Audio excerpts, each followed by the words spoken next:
Hey guys, my name is Grace, and I am the administrator of Clinic Jubilee.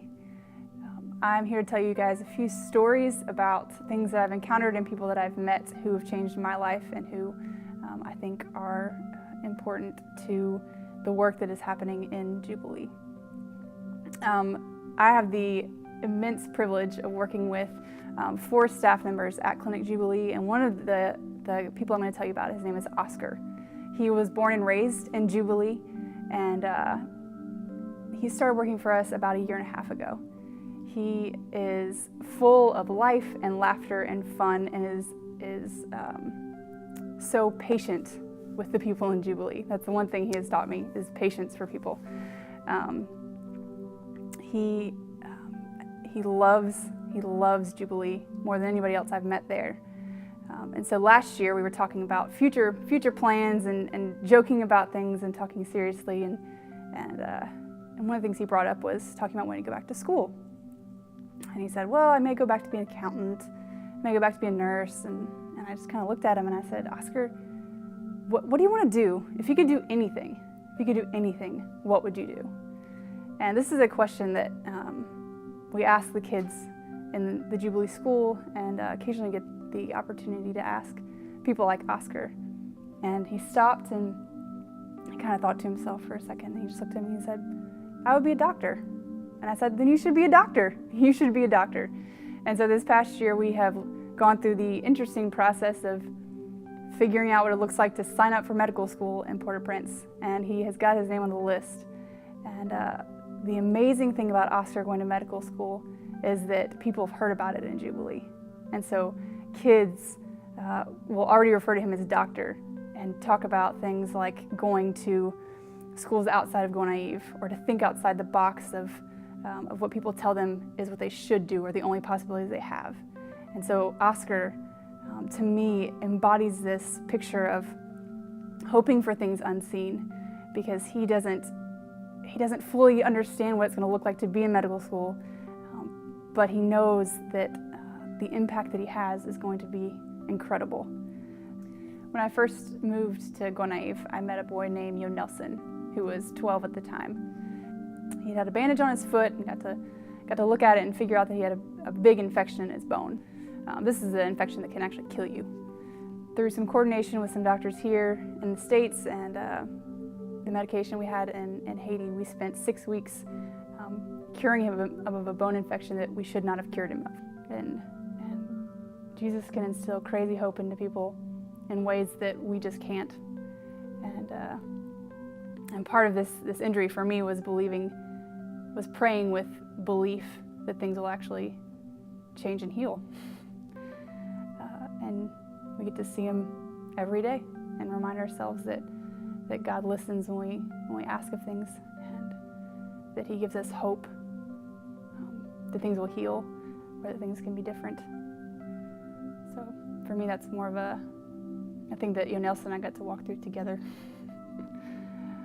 talking about who Jesus is and believing and hoping that he is involved and was involved in healing his ankle. When I think about Yo Nelson and some of the other kids in the Jubilee School, I think of future leaders. And I think that the people who will impact the generation, the people who will carry the hope, are the kids. And when I play and spend time with the kids in Jubilee, I remember that Jesus said, let the children come to me, and he understood things about kids that we just don't. But we get to see a little bit of the beauty of who they are, and get to walk with them and talk to them about Jesus, and talk to them about things being good and things being hard. And for me, that will make a difference. That will change. Kids are the future leaders, is how people usually say it. But in Jubilee, that's not something that parents really tell their kids. It's hard to believe that you're going to be a leader when most people don't really pay attention to you. And so instilling hope into kids, they're worth time, they're worth effort, they're worthy of receiving gifts, which most people are very bad at.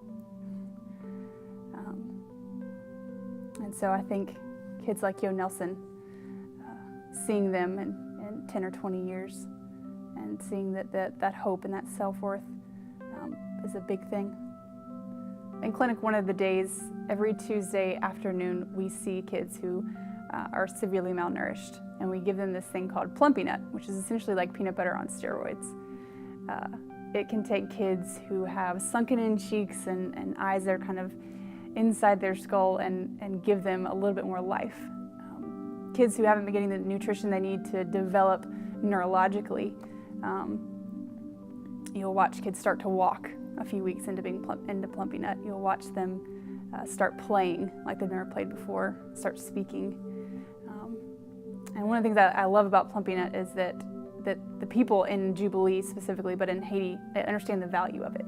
It is valuable because it can change things. There's a little boy in Jubilee named Rudenchely, and his mom is a single mom and has 2 other kids. And when he was about 9 months old, he was in a house fire and burnt off most of his feet. Kezia and I have taken him, or Kezia has taken him to get 2 different surgeries done. And through those surgeries, we have put him on Plumpy Nut to get him over, to give him a little bit more nutrition. And I love it when he's on Plumpy Nut because when he comes to see us, he has these big, big, healthy cheeks. In May, we had some people come build him a walker because he needed to start trying to stand on his feet. And so he called it his little car, and he would push it around Jubilee. And then in the middle of June, he actually started leaving his little car places and walking by himself. And it is one of the more fun things that I get to experience when he just comes waddling up and reaches his arms up to be picked up. Because that is a sign of health that his mom never really thought he would ever have. And so Plumpy Nut for me, it has been this, it can take kids who you think will never walk, will never talk, and it will change it. It'll take kids like Rudenchely who need that boost to get over things like a pretty severe surgery and give them the energy and the extra calories to do things like learn how to walk.